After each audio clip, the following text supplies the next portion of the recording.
But we'll stay then with the country's growing electricity crisis. We're joined in studio by business reporter Kopano Gumbi, and we'll also be inviting Hilton Trollop. He's an independent energy consultant, and he'll be weighing in on this issue shortly.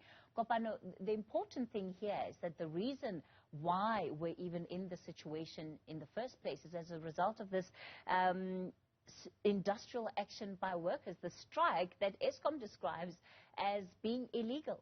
And it's quite telling, in fact, to hear the minister tell us that 90% in some cases of staff couldn't arrive at power stations. That's new information that Eskom had not previously shared with us. But we do know that the unions had condemned the strike action, saying really it is unsanctioned, and so they were not willing to be participants to anything that happened, and they had asked workers perhaps not to engage in this continued illegal strike action. But the minister saying that indeed they've finally reached some kind of agreement with the two unions, NUM and NUMSA, and we can confirm that at least as far as we know, well, I can say we can confirm that that is the case indeed. They are taking an offer to the Central Bargaining Forum on Friday, and then we will know exactly where Eskom workers will have an increase somewhere between 1% and 15% that they were asking for. They seem to have found each other in that range.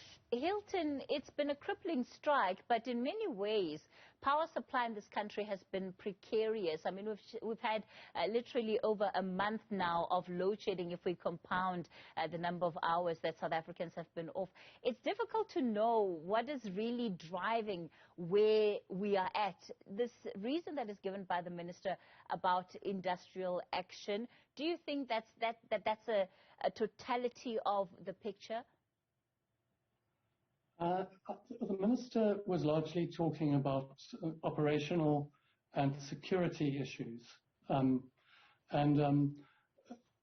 they're separate from the bigger issue that we simply don't have enough power stations in good running order on the system. So this makes the power system more vulnerable to operational problems, although if one has a general strike and if all of the staff don't run, even if you have power stations that are working properly and you have labor relations problems, then even that can't save you from that. But I'm not an expert on labor relations or on physical security like the police provide, but what I can tell you is that, and of this I'm sure, and I'm a lot surer than anybody who says, don't worry, this will all be sorted out in 6 months or tomorrow or the next day or whatever. I am sure, because I've studied this my whole life, that we have a chronic long-term power shortage. We don't have enough power stations on our system, and those that we have on our system are unreliable, old, and at the end of their economic lives.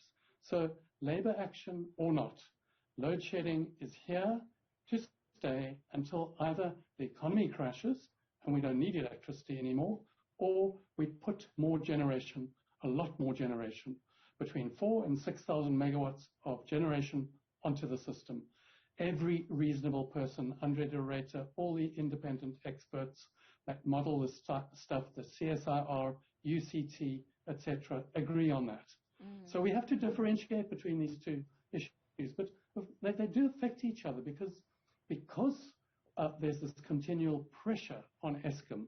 There's pressure on the executive management, there's pressure on the staff, there's pressure on the workers, there's pressure on organizational structures, there's pressure on finances. So the whole system is under stress. And if you repeatedly stress things, they break. And I'm not, as I say, I'm not an expert on labor relations, but certainly something's going wrong there. And this just, it could be all the stresses adding up. So that's what's happening. And I think it is important to question when cabinet ministers stand up and tell you that in a week or tomorrow or whatever, there's not going to be load shedding, etc. They have said this time and again. And the experts, in other words, the people that understand the system, say, nope, that's not the case. Hilton, the issues you're raising are so important because it'll be one thing to suggest that should Eskom workers be back at work, should they all be back at their stations by Monday next week, that we would on some level be out of the woods. We're in for a very cold winter. Already at the beginning of this financial year, Eskom was warning that this is going to be a year where we experience probably the worst load shedding to date. And that situation, in all likelihood, is not going to change. Absolutely. So whilst the labour relations issues are really serious, and I haven't looked into it, I said I'm not an expert, but I often have a lot of sympathy for people on the working side of the equation, because it's especially when there's stress on the system, etc. I also have sympathy, obviously, for the management, but I think to start causing the reason for the load shedding labour action, or blaming it on the workers, or blaming it on the management, is simply just a smokescreen at this stage. If everybody's back at their workstation, their desk, their power station on Monday morning, everybody doing what they should be doing, Eskom, out of the CEO's mouth, out of the experts' mouths, there is a risk of load shedding every day, and the nature of things, these units, 10 of them that are down. There are about 15 power stations of these big ones. Each one has got 6 of those units in. That's 90 units. Of those, at any stage, each year from 2016, less and less of them are on the system. So the so-called unplanned outages, we're having 40% of them typically not working, either because they're being fixed or because they're broken down. That's only 60% work, so you can multiply it, you can know how many units that aren't working. And just when they've got the one fixed, the next one breaks down, because that's how it is in the real world, of machines that wear out, need to be replaced, and in our case, haven't been replaced. I do want to say 2 things, though. Firstly, the ministers must calm the situation, obviously, and our leadership. But they shouldn't do it by giving us any kind of false information, because that just has the opposite effect. Secondly, the chances of what's called a complete system collapse. Eskom have shown that they are actually expert at load shedding. They switch off they switch off the load, switch off the load, switch off the load, switch off the load, and they can continue doing that all the way down.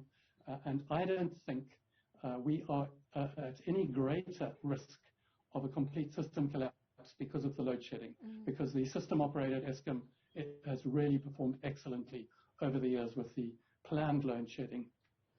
So might not be experts at providing electricity, but know certainly how to ration whatever little they have. Absolutely, yeah.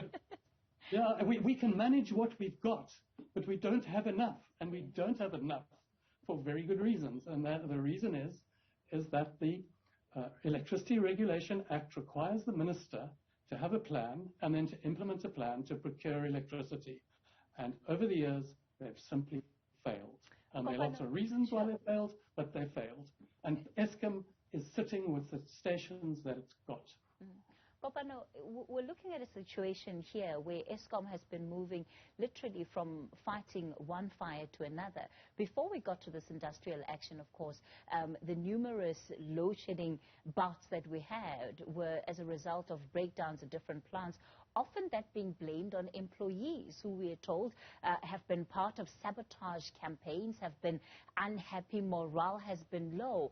I guess it's then not surprising that we've ended up where we are. And the big question is really, what's the entity is going to do to make sure it reaches out to its workers? Absolutely, Kathy. And I think Hilton even said it perfectly when he summed it up, that irrespective of us being in stage 6 right now, there is just not enough power on the grid. Unfortunately, the power units that we have cannot generate enough electricity to support our economy. And oftentimes, that is not the result as a result of employee failures, but of actual maintenance failures from an overall Eskom. And they have been quite upfront about that in the last year or 2, saying that we have fallen short of our maintenance programs. We do not have enough money to maintain our power stations every single year, or the number of power stations that need to be maintained due to state capture and a host of other operational things that went wrong. And so they find themselves in a situation where they cannot themselves see or anticipate what is going to happen with the power. It is unstable and unreliable. Those are words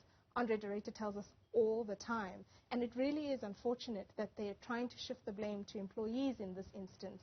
And I think, if anything, this strike action demonstrates that employees are saying, we have done our best to come to the party. Please, Eskom, come as well. Yeah. And just to wrap up with you, Hilton, very briefly, it seems to me that Eskom is going to have to be a lot more deliberate about reaching out to its workers. Either way, it cannot afford the incidents of sabotage and, industrial action like what we're seeing right now. Absolutely. And the thing is, Eskom doesn't operate in a vacuum. And in many cases, the stress on the employees and the lack of morale has been owing to direct government interference inside the entity. And the state capture, the people named in the Eskom inquiry for investigation for criminal activities, renamed in the Zondo Commission, nothing's happened to those people. So there is a dedicated skeleton of people at Eskom that have kept it going no matter what. But there are also still a whole lot of people in there that were placed there through political favoritism, through all kinds of policies, etc. And that also really hits morale. So I think that everybody dealing with this situation should be very careful before they start blaming Eskom employees for the situation, because I think many of them have gone beyond the call of duty for many years out of pure dedication to their profession, support of their country, etc., etc. So to put this onto them now, I think, would be irresponsible. Hilton Trollop, let's leave it there for tonight. He's an independent consultant and our reporter, Kopano Gumbi. So certainly a melting pot of issues that contributes to why we end up with load shedding. At this point, stage 6 for tonight. Steve.